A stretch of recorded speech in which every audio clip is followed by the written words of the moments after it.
Bom dia, boa tarde, boa noite, boa madrugada para vocês. Meu nome é Vitor Meirelles, sou sommelier de cervejas aqui na Nortada e está começando mais um episódio do Conversa aos Pairings, nosso podcast aqui na Nortada. E hoje nós vamos falar de desporto. Futebol, basquete, voleibol, handebol. Não, nada disso. Vamos falar de rugby. Isso mesmo, exatamente. Nós não temos nada mais, nada menos que uma das melhores personagens de rugby aqui em Portugal, que é o nosso querido Guilherme do Douro Rugby Club. Por favor, Guilherme, primeiramente, muito obrigado pela tua presença, meu amigo. Obrigado. Se apresente, por gentileza. Muito obrigado, antes de mais, pelo convite e pela firme apresentação. Meu nome é Guilherme Marques da Fonseca, sou o presidente, fundador e atleta do Douro Rugby Club. Criámos o clube em 2020, um bocadinho contra o ciclo das coisas, foi em plena pandemia, no pico da pandemia. E foi uma batalha e peras, como se diz em bom português, mas ao fim de 3 anos, feitos a 14 de agosto do mês passado, estamos muito contentes por ainda cá estar, com uma perspectiva de crescimento cada vez mais acelerada e muito gratos por toda a gente que nos ajudou até agora e neste percurso, como é o caso da Nortada, obviamente. Boa, perfeito, meu querido. Muito obrigado. E para coroar aqui, para molhar as palavras aqui nesse episódio, teremos aqui 2 Nortadas. Eu peço pro meu convidado trazer uma cerveja que ele gosta para me presentear. Ele trouxe uma Nortada Lager. Olha que maravilha. Tá tudo bem, exato. Eu tinha de escolher aquela que é, passa a redundância, à escolha dos nossos atletas. O clube de rugby que se preze gosta de uma cerveja Lager, de uma loira, como lhe costumamos chamar. Portanto, claro. Está aqui a nossa loira, a nossa Lager, que nos acompanha a seguir aos jogos em todos os nossos eventos, no fim de todas as nossas competições. E trago também aqui um bocado daquilo que é o gosto dos nossos companheiros de equipa. Então, lá no Brasil a gente chama o terceiro tempo, que é como se fosse esse momento de convívio da cerveja e tudo mais. Aqui vocês chamam do que específico? Terceira parte. Ok, pronto. Terceira parte. Terceira parte. Costumamos dizer que há clubes que, embora ainda estejam a crescer na primeira e na segunda parte, que têm uma qualidade fortíssima na terceira. E, portanto... É claro. A terceira é onde... aqui importa, na verdade, né? Posso servir então para você? Por favor. Pronto. Então eu vou te servir a minha Viena Lager. Se vocês sabem, é uma das cervejas da Nortada que eu mais gosto. Eu posso falar isso? Acho que posso. Acho que posso falar que é uma das minhas favoritas. Não quer dizer que ela é a melhor Nortada. Isso aqui, para as pessoas entenderem, cerveja, cada uma pessoa tem um paladar diferente e tem gostos diferentes. Para o meu paladar, especificamente, eu gosto de cervejas mais tostadas, tem notas de leve caramelo, pão tostado, casca de croissant doce, coisas assim. Essa cerveja tem essas notas e eu gosto. Então por isso que eu gosto dessa cerveja. Então eu vou adicionar aqui. Muito obrigado. Nada, meu amigo. Um bocadinho de Nortada Viena Lager. Obrigado. Nada. Saúde aqui para você. E vou devolver a gentileza. muito obrigado. Esta Lager tem-nos acompanhado ao longo do último ano, estamos há um ano com a cerveja Nortada. Fixe, muito bom. Estamos muito gratos por esta parceria, que muitos frutos nos têm trazido. E passo aqui também o gostinho dos nossos companheiros de equipa em relação à excelente oferta de cerveja da Nortada. É a cerveja clássica, é a cerveja clara, como se costuma dizer, é a típica Lager. Sim. E que é bastante fresca e refrescante, mais do que fresca, refrescante para o fim de uma batalha. É verdade. Como é um encontro de rugby. Ok, excelente, muito obrigado. Saúde, meu amigo. Saúde, meu caro. Nada. Ótimo. Maravilha. Maravilha. Muito bom. Meu amigo Guilherme, então, vou falar um bocadinho do primeiro tópico aqui, que eu acho que tem muita gente ainda que precisa ser catequizado, evangelizado, precisa receber a palavra do rugby. Palavra do rugby. Por favor, meu querido, você é melhor do que ninguém. O que é rugby? Dá uma introdução do desporto, do que se trata, de um pouquinho das origens, de como é que funciona o rugby de uma maneira geral, para a malta que ainda confunde com futebol americano. Eu sei que é quase uma heresia, mas tem gente que confunde, claro. As semelhanças têm o seu sentido e também é bom tocarmos nelas. De qualquer forma, começando por o que é o rugby. O rugby é um desporto de equipa, é um desporto coletivo. São 15 homens contra 15, homens ou mulheres, com até 8 suplentes em cada banco de suplentes. É um desporto de equipa, eu diria que provavelmente o desporto de equipa mais complexo do mundo inteiro, complexo nas suas regras, complexo nas suas dinâmicas de jogo, nas suas possibilidades ínfimas de acontecimentos dentro do relevado, mas isso também, na minha opinião, o torna o desporto mais inteligente da equipa e, por consequência, o desporto mais interessante, a meu ver. Onde as possibilidades são realmente ilimitadas, onde existe tanto por explorar em termos de criatividade, de táticas, de inovação dentro do próprio jogo. É um dos desportos mais vistos, mais acompanhados e mais praticados em todo o mundo, embora esteja num crescimento absolutamente exponencial. Estamos a falar de meio bilhão ou 500 milhões de praticantes em todo o mundo, estendidos por cerca de 220 países, okay. o que representa um mar de gente e um mar de praticantes bastante amplos. Posso dizer que o último Mundial, antes do atual, que está a decorrer em França, agora em 2023. O último Mundial foi em 2019, no Japão, e contou com cerca de 900 milhões de espectadores em todo o mundo. Estamos a falar de quase 1 bilhão de espectadores. Isto tornou esse mesmo evento, o Rugby World Cup de 2019, o 5º evento desportivo mais visto em todo o mundo. Okay. O que faz com que o rugby, para além de esteja num crescimento absolutamente acelerado, em termos de stock de fãs, de atletas, de países envolvidos, já apresenta números absolutamente majestosos.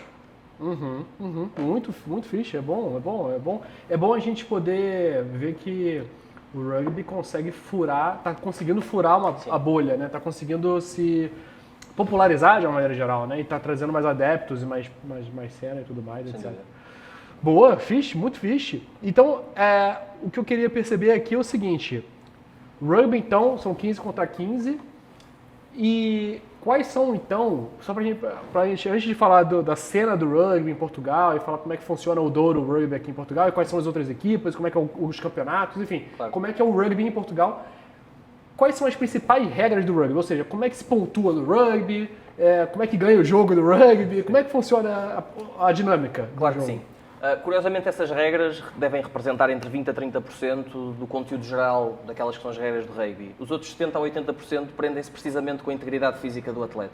Existe muito este mito de que o rugby é um desporto violento, se calhar, pegando na picardia, estão a pegar ou a pensar no futebol americano e não no rugby, esse talvez seja violento. O rugby tem uma agressividade inerente, mas acima de tudo é uma agressividade controlada. Estamos a falar de 70% a 80% de regras de jogo que se prendem precisamente com a integridade física, com a saúde, do bem-estar, da segurança dentro de campo, nos momentos de contacto, porque é um desporto de contacto, o rugby, entre os atletas. Realmente o remanescente será então para a pontuação, para as limitações do campo, para algum tipo de dinâmicas que precisam de ser mais ou menos reguladas, e essas são relativamente simples. O rugby ganha-se através de pontos, quem tiver mais pontos ganha o jogo.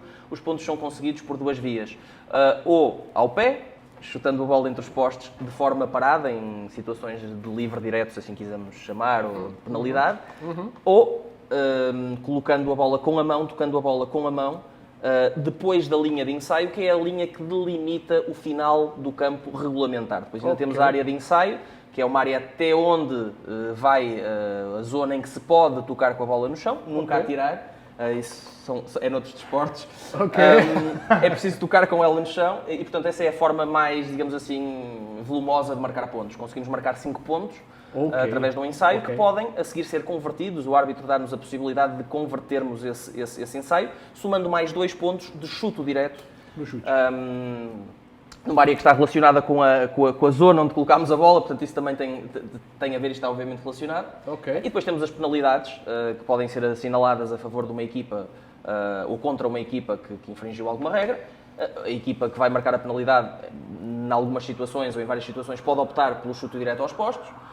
E depois, a meio do jogo, um bocadinho mais raro ainda em Portugal, mas que também se vê muito em ligas lá fora, também acontece em Portugal, ainda que se calhar com um volume mais reduzido, do nada, durante um jogo, numa dinâmica normal de jogo, sem o jogo estar parado, alguém pega na bola, geralmente é um chutador definido e com um pé bastante seguro, e chuta a bola diretamente aos postos, tendo a mesma apenas de ressaltar no relevado e sendo pontapeada imediatamente a seguir entre os postos. De outra forma, e se for, quer seja numa conversão, quer seja numa penalidade, temos um dispositivozinho rudimentar, que é o tee, que é no fundo um plásticozinho, uma borracha, para segurar a bola, e aí o chutador chuta de forma direta aos postos.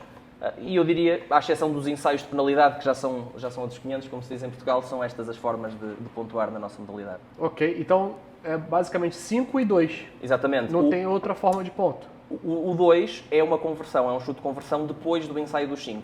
Mas se for um chute, quer seja de penalidade no decorrer do jogo, ou seja aquele chute livre, que do nada, mais raro, que do nada o jogador escolhe chutar entre os postos, ressaltando a bola, esses 2 chutes aí valem 3. O chute que vale 2 é o chute de conversão depois do ensaio. Boa. Então, é como se fosse, tipo, no basquetebol. Quando o gajo vai lá e tenta um lance livre, uma bola de 3, sei lá. É o triplo. Exato. É um bocadinho. Tem alguma semelhança, assim. Ok. Fixe. É um bocadinho diferente do futebol, que só temos o golo vale 1, nem é ponto, é golos, e é mais estanque. Aqui temos, lá está, abre-se aqui uma panóplia de complexidade que até torna o jogo mais interessante. Sim, exato, porque você pode desenvolver uma estratégia. E aí eu conheço três palavras do rugby, e eu queria que você explicasse também. Sim. Que ou seja, esse de 5 pontos, até onde eu me lembro, é um gajo que vai até lá, e no futebol americano seria o touchdown, e no rugby é o try. Exatamente. No futebol americano ele não é obrigado a tocar com a bola no chão, basta tocar com os pés para lá da linha de touchdown, digamos assim, estando com a bola na sua mão. No rugby é diferente. A bola tem de tocar lá. O nosso corpo pode não passar toda a linha de ensaio, desde que bem esticadinhos os braços posicionem a bola, ainda em contacto com as mãos, sobre a área de ensaio. Ok. Aí você faz um try que vale 5 pontos. Exatamente. Ok, boa. Exatamente. E depois? Aí eu tenho 2 ou 3 palavras que eu conheço, que na época do Baixão Bomba, e vou fazer um parênteses rapidamente. Baixão Bomba, pessoal aí do Rio de Janeiro, Nova Iguaçu, os meus amigos, eles já participaram da fundação desse clube de rugby na Baixada Fluminense do Rio de Janeiro. E eu fui a alguns jogos e no início eu participei um bocadinho do clube. Eles me explicaram que tem também o que eles chamam de tackle. Sim. E também eu acho que scrum. É isso? Sim, ou seja, termos como try, scrum ou tackle, nós temos uma versão portuguesa para eles. Nomeadamente o try é o ensaio, o tackle é a placagem, o scrum é, vamos buscar ao francês, aí já não vamos beber do inglês, vamos lhe chamar mêlée. Ok. E depois, temos um termo que esse é verdadeiramente inglês. Não criámos ainda uma expressão, que seria uma formação não ordenada, uma formação espontânea, nomeadamente o ruck. Quando um jogador RUCK, quando um jogador é placado, ambas as equipas podem disputar aquela bola, mas não o podem fazer de forma anárquica. Há regras para o fazerem, ainda que de forma espontânea, durante o jogo, no decorrer do jogo, e a isso chamamos de ruck. Okay? Então tem 4, né? Tem o huck também que eu esqueci. E depois ainda teremos uma outra, que é provavelmente vocês chamarão o line-out, que é quando a bola sai de fora, há necessidade de introduzir. Nós vamos também buscar ao francês a palavra touche. Touche. Que seria algo como se fosse uma lateral, né? Como a bola sai na lateral do campo. Exatamente. Né? Há uma elevação, um ou vários saltadores, depende da tática da equipa e depende do número de jogadores que estejam inseridos na touche. É definido no momento. E, portanto, há a reinserção da bola dentro do jogo e há ali uma disputa também com as suas regras muito particulares, muito práticas, para conseguirem e poderem disputar as equipas aquela bola. Boa. Então, o line-out ou touche é quando sai na lateral e você tem Você joga a bola e você tem que pegar os gajos pela perna, assim, levantar para ele pegar lá em cima, né? Exatamente. Mas isso é o que vemos. O que está por trás e é mais complexo é quem é que salta. Okay. Com que indicação vocal do atirador, do lançador ou não, é que salta. Okay. Quantos saltam? Quem é que são as melhores pessoas para saltar? Quem é que são as melhores pessoas para pegar na pessoa? Isto exige um treino muito complexo. Que outros desportos, no momento do line-out, claramente não têm essa complexidade, mas pensemos que só no line-out nós podemos perder 1 hora de treino. Okay? Na melee, no chamado scrum, nós podemos perder mais de 1 hora de treino. E, portanto, são momentos que, embora gerem mais complexidade, se calhar alguma complicação para os novos fãs que estão a mergulhar neste mundo desta modalidade, pode até soar difícil ao início. Mas depois daquele período inicial de aprendizagem, que é obrigatório em qualquer desporto, claro, isto permite uma complexidade maior, que gera, por sua vez, um maior leque de táticas, de situações, de estratégias. Eu acho que isso é que é bonito no rugby. Estamos a falar de uma espécie de xadrez humano. O cavalo tem uma posição em campo, ou no tabuleiro de xadrez. O peão, a torre, o bispo. Passa-se exatamente a mesma coisa com o rugby. Aliás, o que eu pessoalmente mais gosto do rugby é a diversidade e a unicidade de tarefas dentro do campo. Repare, nós temos 15 para cada lado. Sim. E quase, alguns fazem o mesmo que outros, ou mais ou menos o mesmo que outro, mas quase ninguém em campo faz o mesmo que outro. cada pessoa, cada atleta tem uma posição mais ou menos bem definida. Ok. E essa posição advém das suas características. Ok. O mais gordo ou o mais forte tem uma posição no campo de rugby. O mais pequenino, o mais ágil tem uma posição no campo de rugby. O mais alto ou o mais rápido, coisas diferentes, também tem uma posição no campo de rugby. E costumamos dizer que o rugby, por causa disso, é provavelmente o desporto mais inclusivo do mundo inteiro. Perfeito. Isso era uma coisa que o pessoal do Machão Bomba falava muito, que era, não interessa como você é, o rugby vai ter uma posição para você. Tipo, exatamente o que você falou. Muito fixe isso. Então, assim, de uma maneira geral, você conseguiria... Que eu tô pensando aqui, acho que para ter que se calhar para pós-produção, era fixe a gente colocar no line-out, vou colocar uma foto do pessoal segurando, para o pessoal perceber visualmente, já que tem no YouTube, tá? Perceber ali qual o movimento do line-out. Qual o movimento do tackle, do scrum e do huck? Se você puder falar um, e eu vou colocar uma foto para simbolizar esse movimento. Como é que é um desses três? Começando então pela placagem. A placagem é feita para salvaguardar não só a integridade física do placador, mas principalmente a integridade física do placado. Na verdade, salvaguardar ambos e a integridade física de ambos. E portanto, tal como no judo, quando recebe um arremesso ou quando faz um arremesso tem de saber arremessar e o judoca que foi arremessado tem de saber cair, nós fazemos um treino muito inicial, muito embrionário com a chegada do novo atleta ao clube, para saber placar e saber ser placado.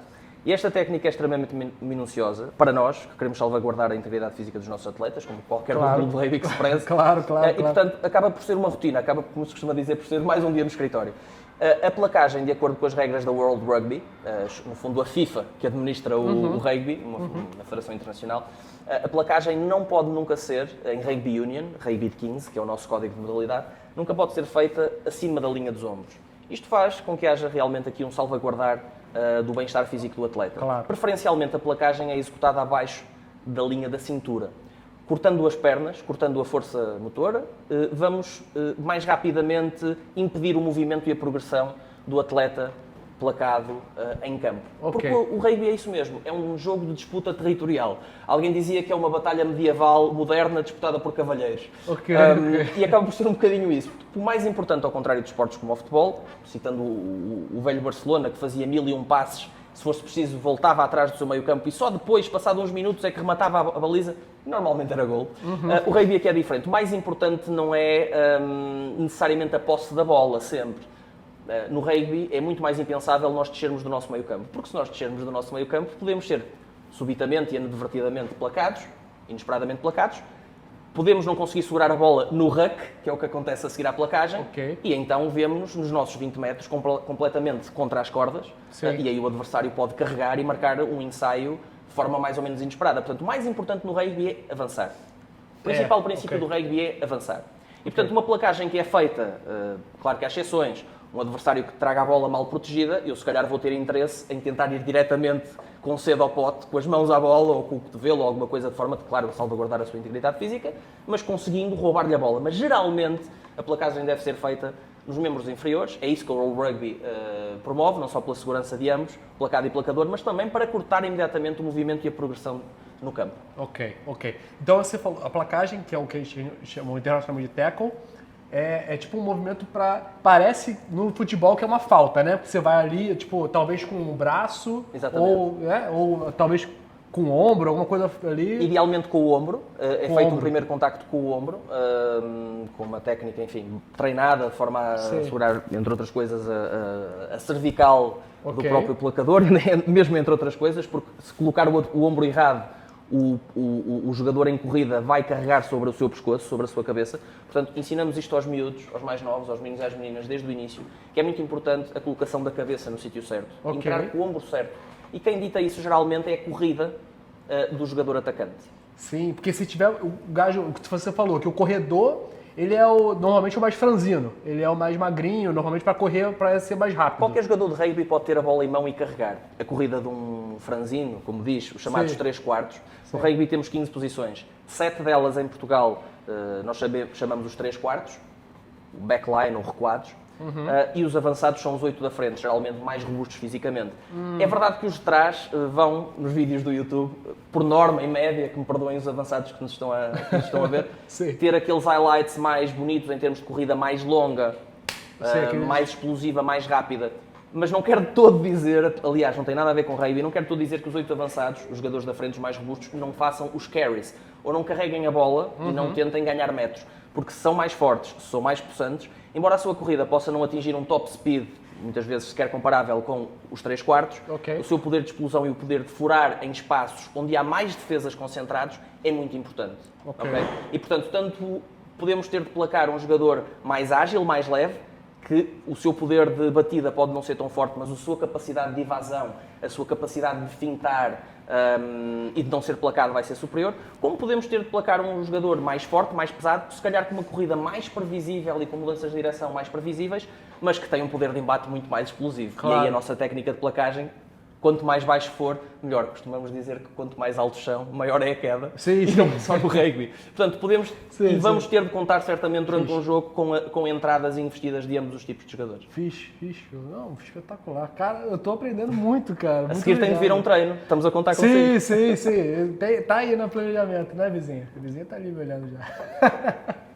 Boa. Então, depois da placagem, você falou do huck. Sim. Que qual o nome aqui em português? É o único que... É um dos poucos que usamos mesmo o termo anglo-saxónico. É huck. R-U-C-K. Okay. E o huck significa o quê, especificamente? O huck é a disputa da posse de bola, por consequência do território imediatamente circundante onde a bola foi pousada, pelo jogador placado. Quando eu sou placado, quando os meus joelhos entram em contacto com o chão, eu fui placado, eu sou obrigado a disponibilizar a bola. Não posso prendê-la em mim, senão vou atrasar o jogo. Portanto, não tenho 1 segundo, não tenho 2 segundos, não tenho 3 segundos. Eu tenho aquilo que as regras definem como um momento. Okay. E esse momento é o árbitro que define. Eu tenho um momento para disponibilizar a bola. Okay. Ora, se eu sou placado, eu tenho interesse em disponibilizar a bola o mais próximo possível do meu lado do campo, porque é do lado de onde vêm a correr, a partir dos meus companheiros, para me ajudarem. Eu estou caído e eles vão querer salvaguardar a bola. Claro. Os companheiros chegam, é criada uma linha paralela à linha de meio campo. Imagina uma linha paralela à linha de meio campo no sítio onde a bola caiu. Portanto, se essa é a sua linha de ensaio, esta é a minha. A bola caiu aqui, a linha de meio campo é algures aqui. Portanto, vamos imaginar aqui uma paralela sobre a bola. Para ali, eu só posso passar se entrar por esta porta de entrada, que é definida pelo corpo do jogador que está caído e placado, e por ali a mesma coisa. É essa a porta de entrada que está definida. Se formos à volta, se formos pela direita, é penalidade, se formos pela esquerda, é penalidade. E isto é um huck, é uma disputa de forças numa só porta de entrada. E o que acontece aqui é que é exercida uma posição de âncora, uma posição segura, muito assente nas pernas do atleta, numa posição de força, numa posição sólida.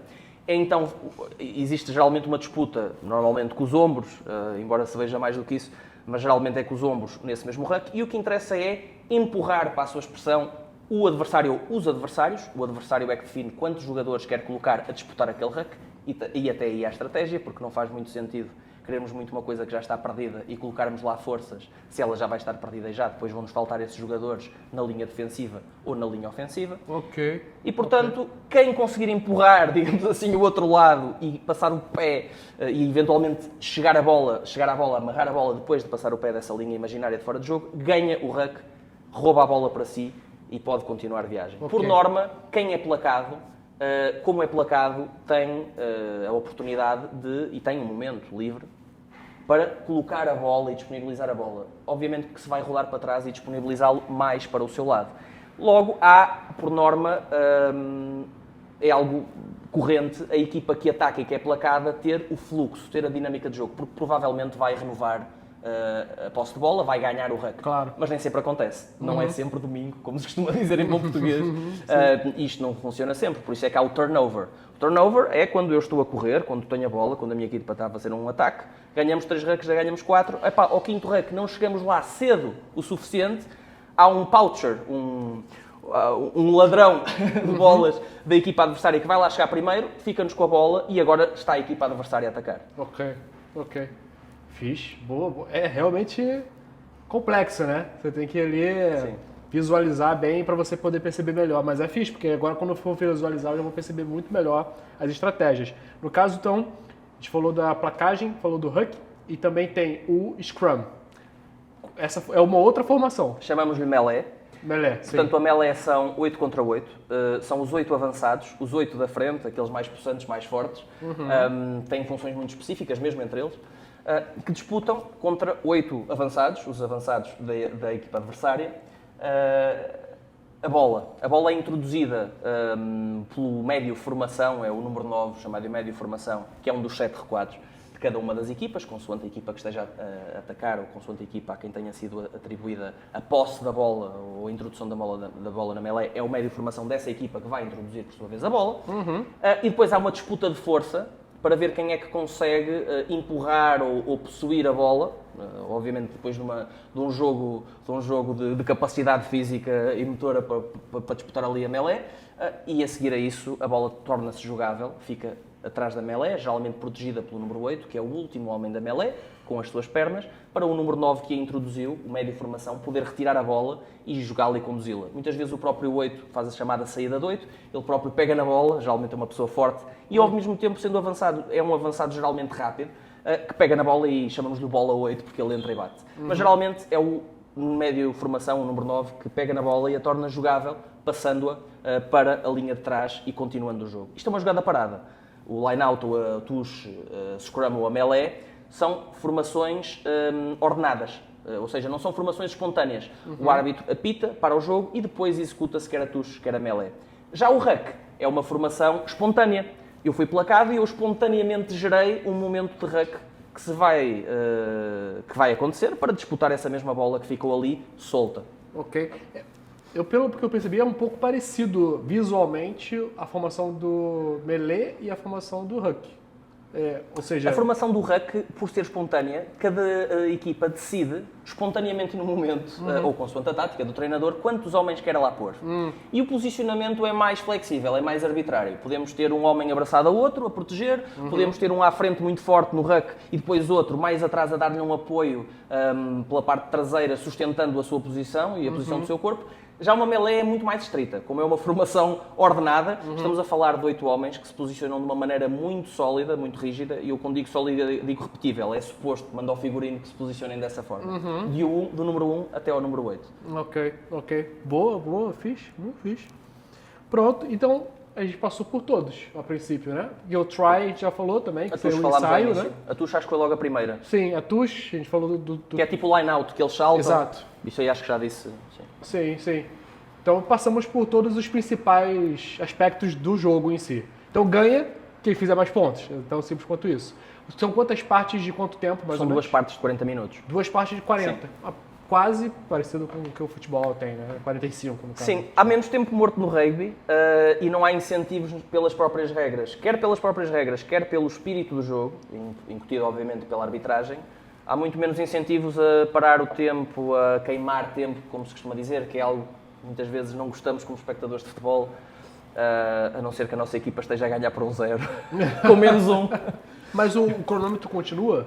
O que acontece é que há paragens no rugby, ou seja, há momentos que não têm paragem, que são momentos mais regulares, mas por norma quando há momentos excepcionais, o árbitro não pretende e não é do interesse do World Rugby que o rugby tenha paragens excessivas. E portanto, embora aquelas paragens tenham de acontecer, quer dizer, uma pessoa está lesionada, geralmente o que acontece, ou tende-se a fazer isso, é uma paragem do contador, uma paragem do cronómetro, para tentar que o tempo no rugby seja mais justo do que aquilo que se via, eu diria até bem pouco tempo no futebol, porque neste último Mundial já vimos tempos de desconto com 15 minutos, Sim. mas no rugby é diferente. No rugby não temos tempo de desconto. Imagino que chegamos aos 40 minutos da primeira parte ou aos 80 minutos, neste caso aos 40 minutos da segunda, aos 80 minutos finais, igual, seja na primeira, seja na segunda parte, o tempo para, 40 minutos, 80 minutos, não vai para 41 nem 81. O que acontece aí é que acaba o jogo quando a bola sair. Ok. Pronto. Quando a bola parar, existe ali o término da primeira parte ou o término da segunda parte. Ok. Ou seja, o árbitro, o juiz, ele não apita. Ele não é arbitrário, passo a redundância, Ok. do momento em que deve parar efetivamente, quer a primeira parte, quer a segunda parte. Então deu os 40 minutos ou os 80, só vai parar a partir do momento que a bola tiver em momento... A partir do momento em que houver uma paragem de força maior em relação maior. à bola e que o árbitro apite realmente para o fim do tempo. Boa, ok. Boa. Bom, pessoal, acho que deu uma ideia geral do que é o rugby. Acho que ficou bem claro, né? Boa, muito obrigado, Guilherme. Cara, então assim, agora dando um passo à frente, queria que você falasse um bocadinho de como é que é o rugby aqui em Portugal, ou seja, quando começou, falar um bocadinho do Douro Rugby e falar como é que funciona o campeonato, se é Copa, se é taça, como é que é organizado aqui a competição de rugby Claro que sim. no país. Claro que sim. O rugby em Portugal começa no século XX, obviamente importado de Inglaterra. Diz a lenda que o rugby, originário de Inglaterra, começou quando um senhor chamado Webb Ellis, é uma lenda, vale o que vale, mas diz-se que começou quando um senhor chamado Webb Ellis, a meio de um jogo de futebol, decidiu na brincadeira, ou chateado por estar a perder, não sabemos bem, pegar na bola à mão, correr com ela e colocá-la dentro da baliza do adversário. É sério? Isto é um mito, não sabemos se é verdade ou não. Ok. O que é certo é que é uma pessoa bastante citada, embora já falecida há muitos anos. E aqui em Portugal, obviamente, também foi importado das zonas anglo-saxónicas a norte de Portugal. Sim. Como disse, fomos convocados ou fomos apurados, é esse o termo, fomos apurados para o primeiro Mundial da modalidade em 2007, em França, com os chamados Lobos, é a alcunha da nossa seleção. Uma seleção integral ou quase integralmente amadora. E, portanto, foi um feito enorme termos sido convocados para esse Mundial. Muito fixe. Tentámos fazer o brilharete contra a Roménia, que era a equipa mais acessível da nossa fase de grupos. A mim foi um jogo que me marcou imenso, por motivos menos bons, obviamente, não é? Portugal perdeu esse jogo? Pois. Mas foi o primeiro Mundial e essa derrota não sabe minimamente mal se pensarmos que era uma seleção amadora ou quase integralmente amadora. Foi um feito incrível. Claro. E essa base e todo o trabalho que foi feito pelas direções da Federação Portuguesa de Rugby desde então, especialmente pela direção atual, na figura do seu presidente, do engenheiro Carlos Amado da Silva, foi feito um trabalho de continuação. Foi feito um trabalho de continuação, com muito valor acrescentado, sublinhe-se, e que pegou naquilo que foi a base dos Lobos 2007 e que nos permitiu chegar, coincidentemente, também à França, este ano, que está a decorrer, como se fosse semana passada, ao segundo Mundial de Rugby da história da nação portuguesa. E, portanto, com uma equipa já um bocadinho menos amadora, porque já temos jogadores em ligas importantes, temos vários jogadores em França a receber dinheiro.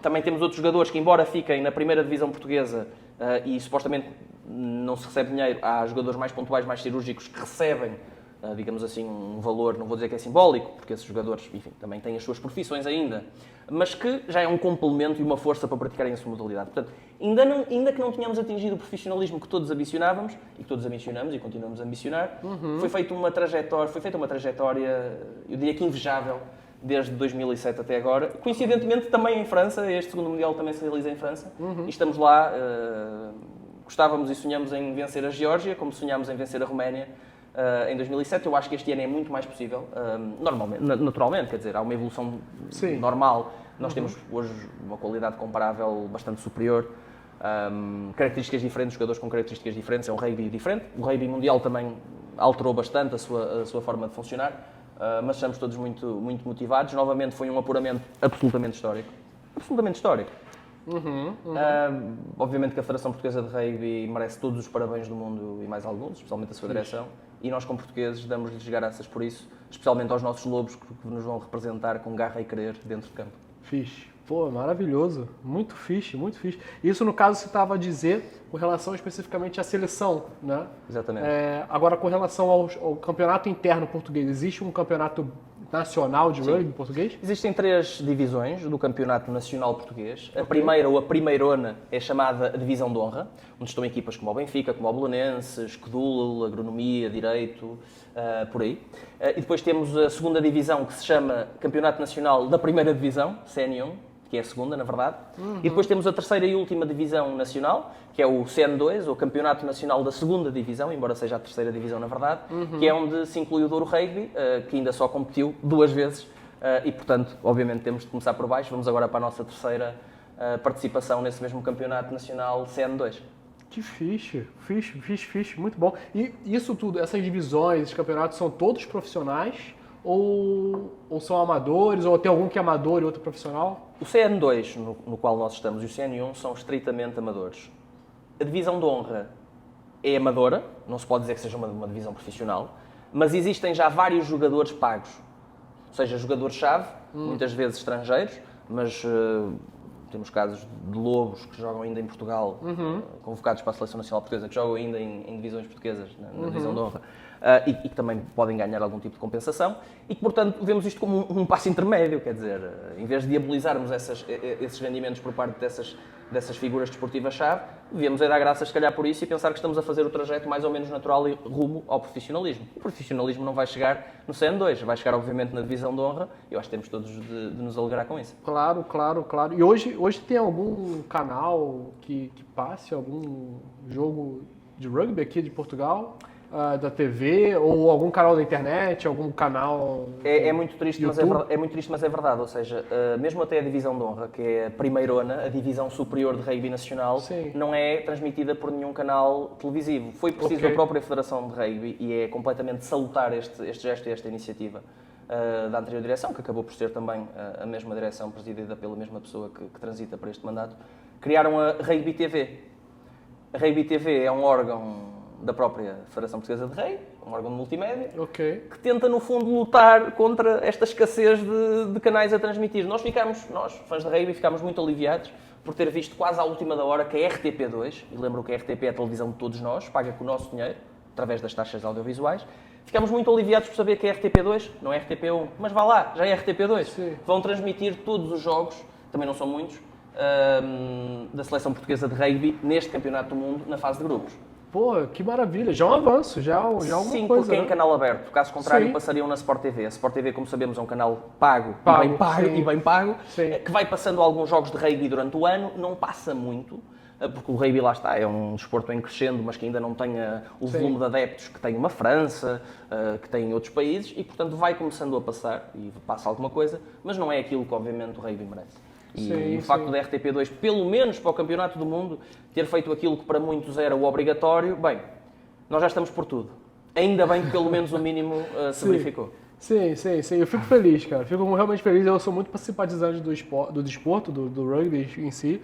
Eu fico muito feliz de poder ter cada vez mais... Sei que é baby steps, né? A gente queria que fosse mais rápido. O pessoal que está aí no... Step by step. Step by step. Mas pelo menos vão ter essas pequenas conquistas. Exatamente. É muito fixe. Porque é muito monopolizado pelo futebol.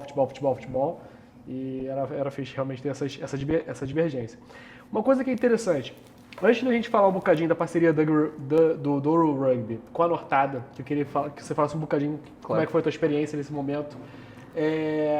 Falando de nações do rugby, onde o rugby é realmente muito big deal.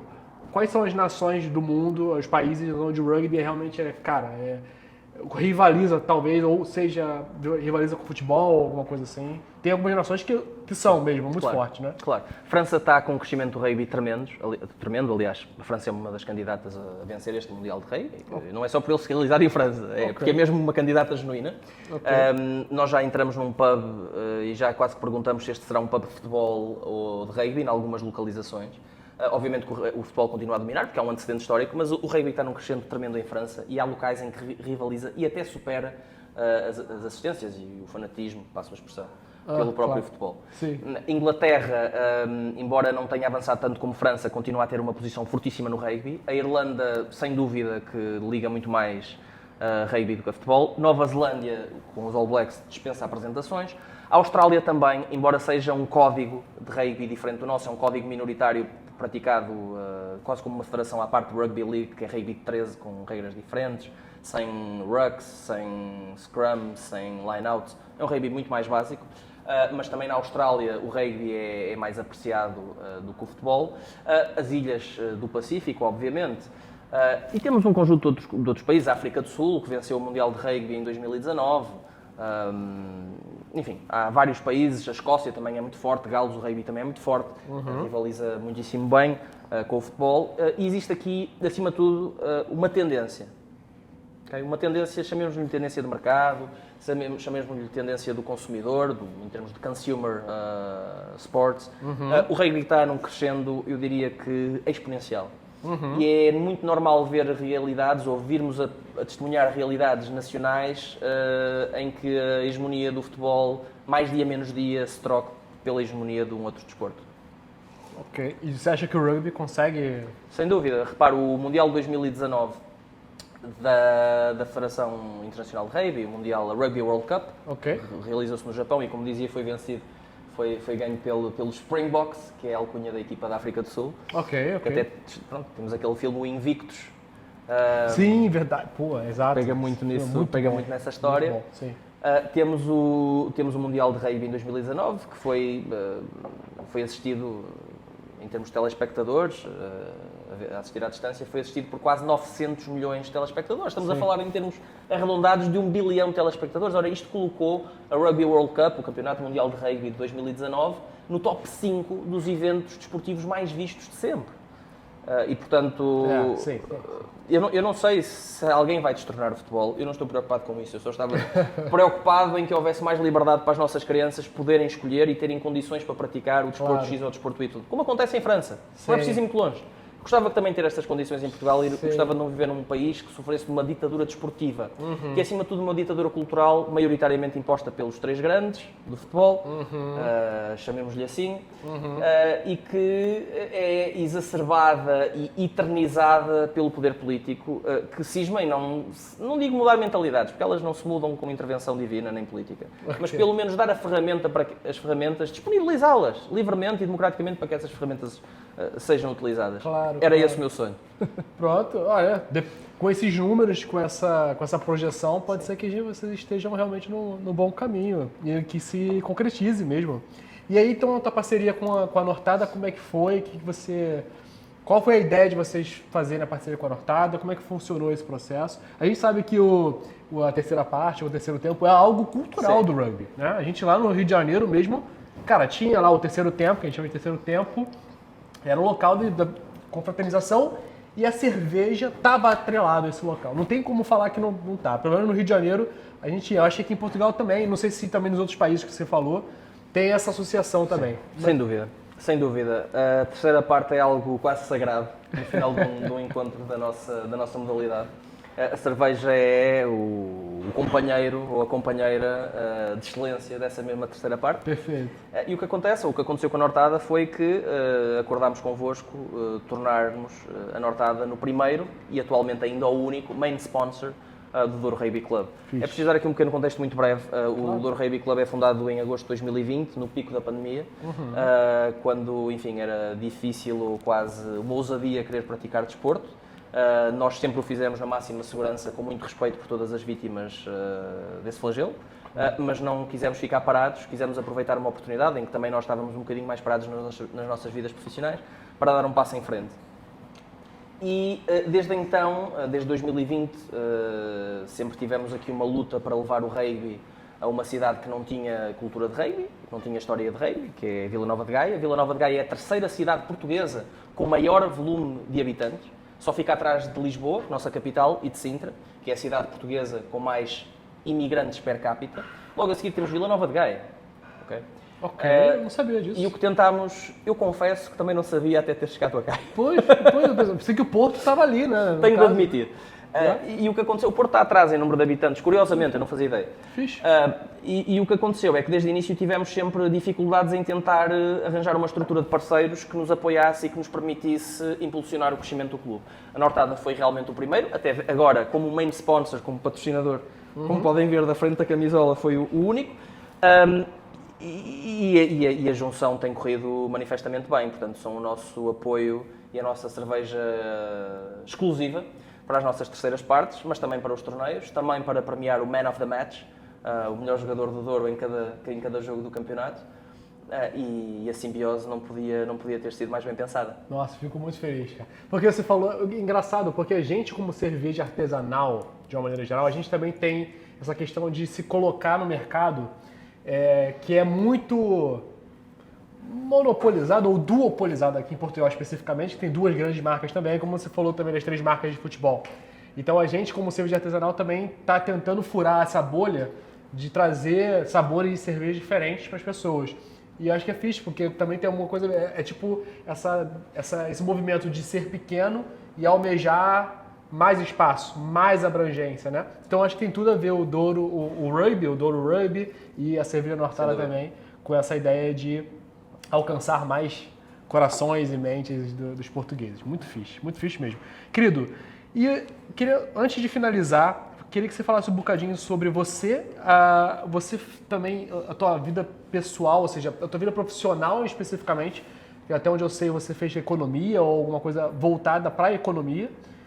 E se isso tem algum link com o rugby ou absolutamente nada a ver? Uma coisa é o Guilherme da economia, outra coisa é o Guilherme do rugby. Tem alguma ligação. Portanto, Ok. eu licenciei-me em Economia na Universidade Católica, fiz um mestrado em Finanças na Universidade Nova de Lisboa e terminei há 2 meses o doutoramento em Gestão Aplicada no ISCTE, do Instituto Universitário de Lisboa. Ok.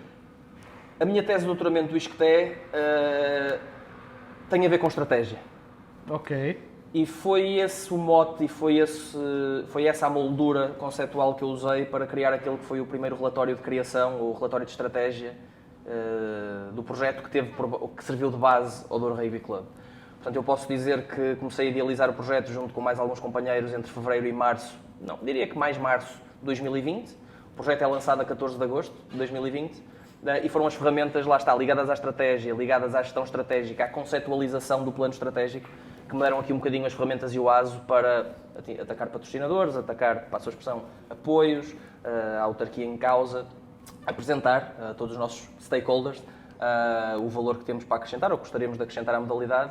E, portanto, faço sempre aqui um bocadinho essa ponte. O projeto do clube não vem de mim só, somos um conjunto de pessoas que sempre se ajudaram e que o lançaram, mas tendo partido do mote inicial ou a ideia inicial de mim, eu diria que não o conseguiria ter feito da forma que fiz se não tivesse este background académico e profissional a sustentá-lo. Eu também sou gestor de capital de risco na maior empresa portuguesa de Venture Capital. Dou também aulas na universidade, em 2 universidades, e pronto, também já estive e continuo a estar pontualmente envolvido em projetos de consultoria, quer seja de inovação e investigação, quer seja de fusões e aquisições, mais na área financeira. E, portanto, esta vontade, mais do que capacidade, esta vontade de tocar vários instrumentos, acabou por ir buscar um bichinho que eu já tinha.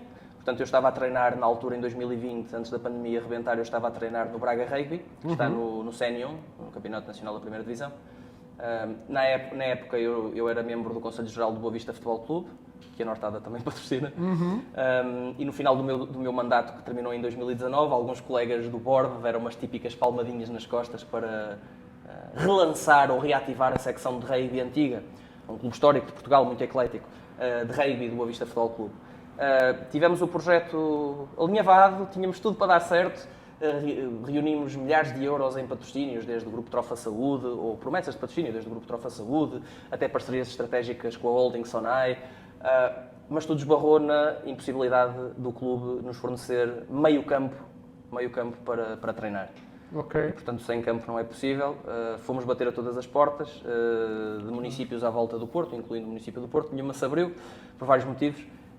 A única que se abriu foi precisamente a Vila Nova de Gaia, na figura do atual vereador do desporto, José Guilherme Aguiar, um antigo praticante e campeão nacional de rugby, que nos disse: eu gosto do projeto, gosto da vossa vontade, gosto da vossa energia, gostei da apresentação que fizeram, mas eu não vos posso apoiar, não vos posso dar campo, não posso dar equipamentos, não vos posso dar um estádio um dia que seja, tendo vocês sede no Porto.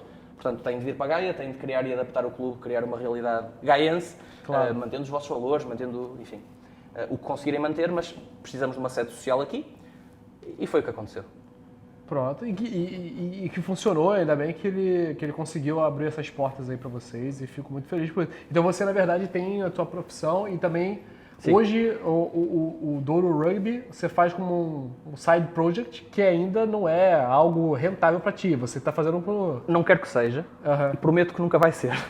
Ok. Não por incapacidade ou falta de otimismo ou ambição, mas estamos num país em que o rugby é amador, muito mais amador será no CN2. Okay. E se essa é a nossa ambição, e se esse é o nosso objetivo de fazer dinheiro com o projeto não vai crescer. Okay. Portanto, todo o dinheiro, que não é muito que o projeto faz, é todo reinvestido. Enquanto eu continuar a ser o presidente do Douro Rugby Club, não prometo, garanto que vai continuar assim. Boa. De outra forma, não conseguiríamos ter crescido o que crescemos em 3 anos. Perfeito. Muito fixe, muito fixe. Guilherme, a gente está chegando realmente ao final aqui da nossa entrevista. Muito obrigado. Obrigado. Foi muito fixe, acho que foi muito bacana mesmo. O que eu queria só perceber antes de fazer, eu queria fazer um ping-pong com você. Boa. Que é, eu dou uma palavra e você vem na tua mente, me fala uma palavra ou uma pequena expressão para essa palavra especificamente. Ok. Antes disso. Eu conheço o beer pong. O Beer... Esse é um novo. Ok, Pode vamos, ser. vamos a isso, vamos a isso. Pode ser também. Antes disso, onde é que a gente consegue ver um treino do Douro Rugby Club? Ao nível de equipa sénior, tanto sénior masculina como feminina, desde o ano passado já temos senhoras a treinar connosco. Sim, pra malta que está a ver, quer participar, ou quer ver um treino. Treinamos com a equipa sénior, masculina e feminina, Ok. e agora também sub-19, Ok, portanto dos 16 aos 19 anos. Treinamos no Complexo Desportivo de Pedroso, em Gaia, Ok. freguesia de Pedroso, mesmo atrás das piscinas de Pedroso. ok. Ok? E os treinos são às segundas e quartas-feiras, das 8h30 às 10h30 da noite.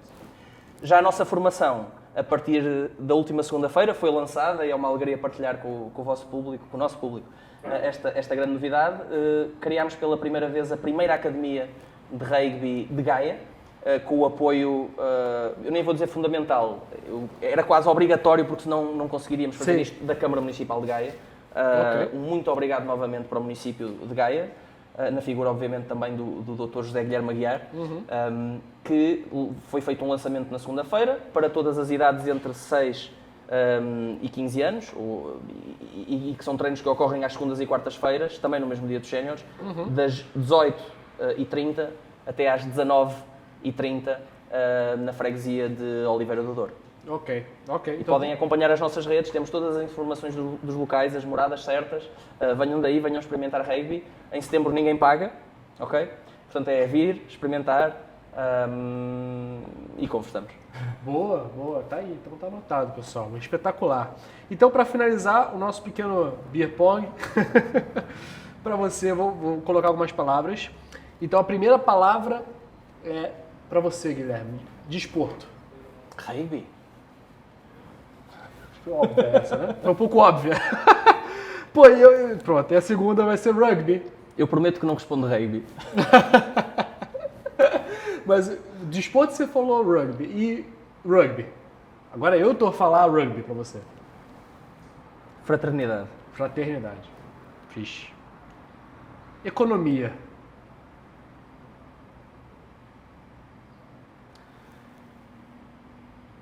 Formação. A minha. Ok. Já não faço. Ok. Mas serve como base, de alguma forma. Para a gestão. Sim, para a gestão. Perfeito, perfeito. Futuro. Crescer. Bom, bom. Família. Tudo. Bonito, tá bonito. E, por último, eu sempre tô colocando por último essa, que é Guilherme Fonseca. Esperança. Tem de ser sempre. Esperança, Senão não conseguimos. claro. Boa, boa, perfeito. Guilherme, espetacular. Muitíssimo obrigado, meu amigo. Acho que foi, exato. Foi maravilhoso. Acho que a malta deve gostar bastante. E é isso, pessoal. Vamos praticar desporto, vamos praticar rugby. Fiquem ligados aí no Campeonato Mundial. Vamos torcer para Portugal. Muito, para a seleção. E fiquem ligados também no Douro Rugby. Como é que é no Instagram? Douro Rugby? Douro_rugby. @Douro_rugby. Ok. Pronto. Agora, para finalizar, a gente faz só uma posezinha para ser a nossa foto do thumbnail da coisinha. Pronto. Vamos lá. Boa? É isso. Muito obrigado. Pô, espetacular. Eu espero que você tenha gostado, meu amigo. Gostei muito, meu caro. Parabéns. Nada, Excelente condução nada. da entrevista.